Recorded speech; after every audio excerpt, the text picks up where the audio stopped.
একটা জিনিস দেখা যাচ্ছে যে এই মুহূর্তে দাঁড়িয়ে এই জ্যোতি মালহোত্রার বিষয়টা সামনে আসার পর থেকে এই স্পাইং বা ধরো এই এজেন্ট এগুলো খুব মানে বেশি করে সামনে আসছে, কিন্তু আমাদের পাড়ায় তো এরকম আমরা দেখি যে ধরো একজন খুব সুন্দরী বৌদি, তার সঙ্গে একটু সন্ধ্যেবেলা চা জল খাবার খেতে পাড়ার লোকজন যাচ্ছে, কিংবা ধরো এই যে সিন্নি বানিয়ে পাড়ার বৌদি দিচ্ছেন, আমরা খাচ্ছি যাচ্ছি, ওটা টান তৈরি হচ্ছে। তো এইখানে এরা কি এজেন্ট হতে পারে? দেখো, প্রথমে একটা জিনিস পরিষ্কার করে বোঝা খুব প্রয়োজনীয়তা আছে। হ্যাঁ, এই স্পাইটাইয়ের ব্যাপারে লোকজন যে টিভিতে দেখে না, এই টিভিতে দেখে যে কনসেপ্ট বানায়, যে সালমান খান, একতা টাইগার, অমুক তমুক, প্রচুর ইংরেজি সিনেমা আছে, স্পাই বলেই একটা সিনেমা আছে, এরকম প্রচুর সিনেমা আছে, এদের দেখে যে কনসেপ্টটা বানায় না, এই কনসেপ্টটা ইটসেলফ একটা ফেক কনসেপ্ট। কারণ যদি প্রচণ্ড রকম ভিজুয়ালি অ্যাট্রাকটিভ, মানে প্রচণ্ড রকম চোখে পড়ে যাবে এরকম কোনো মানুষ আমার আশেপাশে থাকে, সে কী রোলে থাকবে, না স্পাই নাকি অ্যাসেট নাকি এজেন্ট, সেটা বুঝতে হবে। এই সব শব্দের মানে কিন্তু এক নয়। আচ্ছা, আমি এটা অবশ্যই তোমার কাছে এই শব্দগুলো আলাদা আলাদা করে জানবো, কারণ এই সবকটা শব্দ কিরকম একসঙ্গে, মানে আমার কাছে অন্তত মানে আমি বুঝতে পারছি না যে এজেন্ট কি, স্পাই কি, এগুলো তুমি যদি একটু আমাকে ধরে ধরে বলো। আচ্ছা, খুব সহজ ভাষায় তোমাকে আমি বোঝাচ্ছি। হ্যাঁ, ধরো তুমি আর আমি বন্ধু, ঠিক আছে, that means we are connected. আমি তোমার কানেক্টিং পয়েন্টার, তুমি আমার ফ্রেন্ড। এবার আমি তোমাকে জিজ্ঞেস করছি বারংবার তোমার স্টুডিওতে কি কি ঘটনা ঘটছে। তুমি কোনো কারণে, হয়তো বন্ধুত্বের খাতিরে হোক বা কোনো দুর্বলতা যেটা আমার হাতে আটকে আছে সেই কারণেই হোক, তুমি আমাকে ডে টু ডে তোমার স্টুডিওর ইনফরমেশনগুলো পাস অন করছো। সেই ইনফরমেশনগুলো যখন আমি ভ্যালিডেট করছি, দেখছি সত্যিকারের ইনফরমেশনগুলো তুমি ঠিক ঠিক আমাকে দিচ্ছ। এই যে ঘটনাচক্রের মাধ্যমে তুমি তোমার যে লোকগুলোর সাথে সারাদিন কাজকর্ম করো তাদের ভিতরকার খবর আমার কাছে পৌঁছে দিচ্ছ, এই প্রসেসটাকে বলা হয় স্পাইং। আচ্ছা, তুমি যে কাজটা করছো সেই কাজটাকে বলা হয় স্পাই, মানে তোমার জব রোলটাই স্পাই। আর তুমি আমার কাছে কি, তুমি আমার কাছে একটা অ্যাসেট। আচ্ছা, যেহেতু আমি তোমাকে ইনফরমেশনগুলো এক্স্যাক্টলি, আমি তোমাকে ভাঙিয়ে এমন কোন কিছু ইনফরমেশন পাচ্ছি যেই ইনফরমেশনগুলোকে নিয়ে ব্যবহার করে আমি আগামী কিছু কাজকর্মের প্রণালী ঠিক করব। এবার যে মানুষটা ইনফরমেশনটা মার্কেট থেকে এনে দেয়, সেটা আনতে গিয়ে যে জাসুসিটা করে, যে গোপনীয়তাটা বজায় রেখে জিনিসপত্রগুলো বার করে, সেই মানুষটাই যে স্পাই। কিন্তু সেই মানুষটা যাকে ইনফরমেশনগুলো পাস করে, সেই মানুষটার কাছে কিন্তু এই মানুষটা হচ্ছে অ্যান অ্যাসেট। আচ্ছা, ঠিক আছে। এবার অ্যাসেট যখন ইনফরমেশন দেওয়ার আর জায়গায় থাকে না, ধরো কার্যকারিতা হারায়, ধরো অত ইম্পর্টেন্স হারায়, তখন সেই অ্যাসেটই হয়ে ওঠে তার হ্যান্ডলারের কাছে একটা লায়াবিলিটি। আচ্ছা, বুঝতে পারছো? আচ্ছা, এইখানে যে হ্যান্ডলারের, হ্যাঁ, হ্যান্ডলার হচ্ছে আমি। আমি তোমাকে এই যে বললাম বিভিন্ন কারণে যে না তোমার এই এই এই জিনিসপত্র ইনফরমেশন আমার চাই। এবার তোমার আর আমার মধ্যে যে একটা পারস্পরিক লেনদেনের সম্পর্ক তৈরি হলো, সেটা আর্থিক হতে পারে, সেটা সামাজিক হতে পারে, সেটা বিভিন্ন সাহায্য আমি তোমাকে করতে পারি, তার একটা লম্বা লিস্ট আছে, সেটা আমি পরেও আসছি। সেই ধরনের একটা যখন একটা ট্রানজাকশনাল মোডে এসে গেলে, তখন আমি তোমার হ্যান্ডলার, মানে তোমার ইনফরমেশনগুলো প্রাথমিকভাবে তুমি আমাকেই দেবে, আমাকে টপকে কাউকে দেবে না।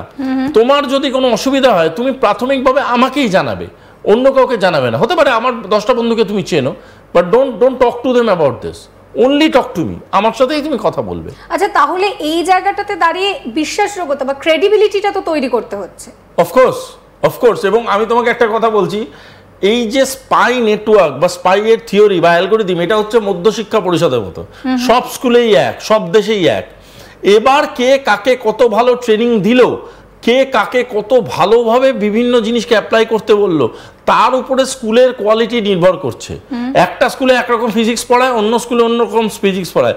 সব জায়গায় যেখানে ফিজিক্স পড়ানো হয় সেখানে অ্যাস্ট্রোফিজিক্সে বোঝানো হয় যে সূর্য ঘুরছে নাকি পৃথিবী ঘুরছে, সেটা সত্যি কথাটা সবাইকে জানানো হয়। কিন্তু সূর্য কতটা স্পিডে রিভলভ করছে বা রোটেট করছে বা পৃথিবী কতটা স্পিডে ঘুরছে, সেই জিনিসগুলোকে কিন্তু বোঝার জন্য যে জিনিসটা দরকার সেটা হচ্ছে ভালো টিচার।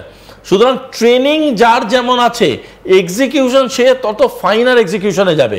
আর একটা কথা বলে দিই, সামাজিকভাবে অ্যাসেট তৈরি করা বা সামাজিকভাবে কাউকে দিয়ে স্পাইং করানো, এটা আজকের কোনো গল্প নয়।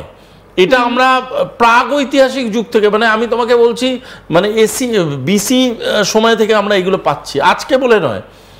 আলেকজান্ডারের সময় জাসুস ছিল, তার আগের সময়ে জাসুস ছিল, আমাদের স্বাধীনতার সময় জাসুসির গল্প আমরা শুনেছি, বিশ্বযুদ্ধের সময় শুনেছি। পরবর্তীকালে শুধু যেটা হয়েছে সময়ে সময়ে যেমন শিক্ষা প্রতিষ্ঠানগুলো মডিফাই হয়েছে, সময়ে সময়ে যেমন শিক্ষা দেওয়ার টাইপটা মডিফাই হয়েছে, এখন অনেক ডিজিটাল এডুকেশন গেছে, বিভিন্ন ফুটপ্রিন্টস চেঞ্জ হয়েছে, সেটা আলাদা হয়েছে, কিন্তু মেথড বা সেটা কিভাবে চলবে এই খেলাটা কিন্তু বদলে যায়নি, বেসিক খেলাটা একই আছে। আচ্ছা, এই যে এজেন্টকে যখন তৈরি করা হচ্ছে বা এই যে স্পাইকে যখন তৈরি করা হচ্ছে, মানে যেটা আমার তোমার কথা শুনে মনে হচ্ছে যে এটা তো 1-2 দিনের ব্যাপার হতে পারে না। কোনোদিনই হতে পারে না।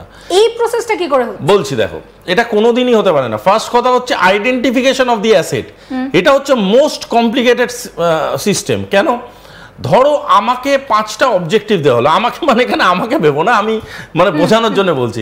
5টা অবজেক্টিভ দেওয়া হলো, 5টা অবজেক্টিভকে আমি দেখলাম করতে গিয়ে আমার 2 রকমের লোক লাগবে। একটা লোক লাগবে, ধরো আমি একটা খুব মজার এক্সাম্পল দিচ্ছি।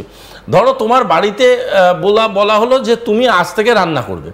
তুমি রান্না করতে গেলে তুমি দেখবে তোমার 2 রকমের জিনিস লাগবে, একটা হচ্ছে মশলাপাতি, আরেকটা হচ্ছে এমন কোনো একটা রান্নার বই যে বইটাতে প্রপার রান্না শেখানো আছে।